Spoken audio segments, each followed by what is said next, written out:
ভোর হওয়ার ঠিক আগের মুহূর্ত। দক্ষিণ চীনের শিল্পাঞ্চলগুলো এখন নিঝুম, তবে এই নিস্তব্ধতা শান্তির নয়।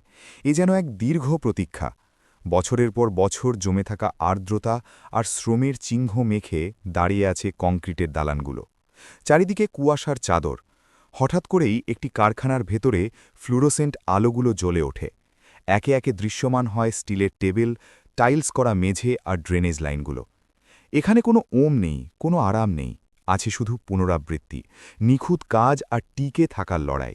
এখানে বেঁচে থাকা মানে বরফ বা ঝড়ের সাথে যুদ্ধ নয়, বেঁচে থাকা মানে নিজের সহজাত প্রবৃত্তি আর ভয়ের বিরুদ্ধে লড়াই করা। প্রতিদিন হাজার হাজার সাপ নিশ্চুপ কুণ্ডলি পাকানো অবস্থায় এখানে নিয়ে আসা হয়। এটি চীনের অন্যতম বড় সাপ প্রক্রিয়াকরণ কেন্দ্র।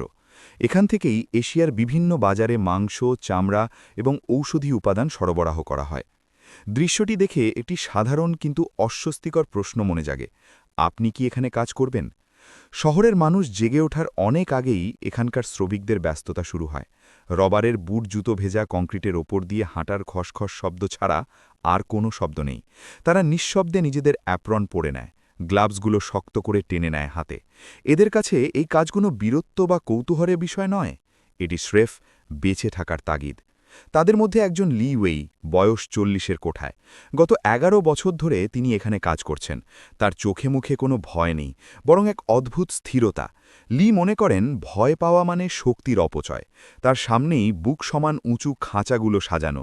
প্রতিটি খাঁচা থেকে এক অদ্ভুত শব্দ আসছে, হাজার হাজার সাপের শরীরের ঘর্ষণ আর নিঃশ্বাসের এক সম্মিলিত গুঞ্জন।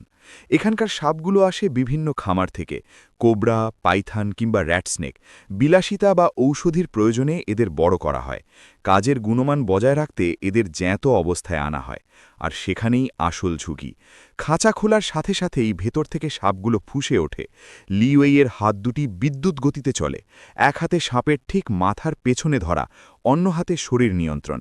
একটি ছোট ভুল মানেই হাসপাতালের বিছানা, এমনকি মৃত্যুও। লিওয়েই যখন তার কাজের কথা বলেন তাতে কোনো রোমাঞ্চ নেই, আছে শুধু বাস্তবতা। সাপগুলোকে যখন মারা হয় তখন কোনো বিশৃঙ্খলা সৃষ্টি হতে দেয়া হয় না। একটি নিখুঁত কাটার মাধ্যমে মুহূর্তেই তাদের স্নায়ুতন্ত্র অচল করে দেয়া হয়। এরপর শুরু হয় চামড়া ছাড়ানো আর মাংস আলাদা করার প্রক্রিয়া। বাতাসের ঘ্রাণটা এখানে ভারী, একটু ধাতব আর অদ্ভুত রকমের জৈব গন্ধ। এই গন্ধ শ্রমিকদের পোশাকে, চামড়ায় মিশে যায়। কাজ শেষে বাড়ি ফিরলেও যেন এই গন্ধ পিছু ছাড়ে না। একটু দূরেই মেয়ে লিন কাজ করছেন, তার বয়স মাত্র ২৬। এটি তার এখানে তৃতীয় বছর। তার কাজ হলো চামড়া ছাড়ানো।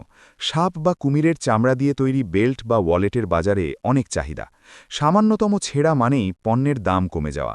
মেইলিন বলেন প্রথম প্রথম রাতে তার চোখে ঘুম আসত না, মনে হতো কবজিতে সাপের ঠান্ডা স্পর্শ লেগে আছে। কিন্তু মানুষ সব কিছুর সাথেই মানিয়ে নেয়, মানুষ বাধ্য হয়েই মানিয়ে নেয়। দুপুরের দিকে কারখানার তাপমাত্রা বাড়তে থাকে।